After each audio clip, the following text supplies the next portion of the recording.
ஞான சித்தர் ஓம் ஸ்ரீ ராஜயோக குரு சரணம். யோக ஞான சித்தர் ஓம் ஸ்ரீ ராஜயோக குரு சரணம். பிராண சக்தியை வசப்படுத்தக்கூடிய நிலை ரொம்ப ரொம்ப முக்கியம். முழுமையாக ஒரு புத்தகம் முழுவதுமாகவே பிராண சக்தியை விளக்கக்கூடிய பயிற்சிகள்லாம் இருக்கிறது. ஆனால் அதை வசப்படுத்தக்கூடிய நிலையை மட்டும் அங்கே எங்கேயுமே சொல்ல காணும். அதில் பயிற்சி தான் செய்ய சொல்கிறாங்க.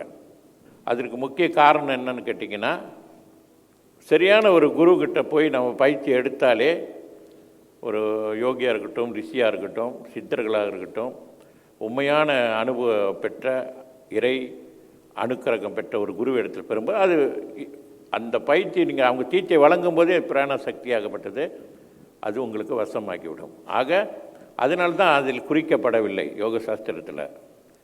ஏன்னா அவங்க போய் எடுக்கக்கூடியவர்கள் கண்டிப்பாக ஒரு நல்ல ஒரு உண்மையான ஒரு குருவை நாடி தான் போய் எடுப்பார்கள் என்பது தான் அதோட நீதி. ஏன்னா அது சரியான அனுபவம் பெறாதவர்கள் அந்த சக்தியை உணர்த்துவதற்கோ அனுபவத்தை பெறுவதற்கோ வாய்ப்பே கிடையாது.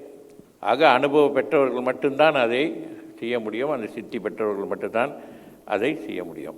யோக ஞான சித்தர் ஓம் ஸ்ரீ ராஜயோக குரு சரணம். யோக ஞான சித்தர் ஓம் ஸ்ரீ ராஜயோக குரு சரணம்.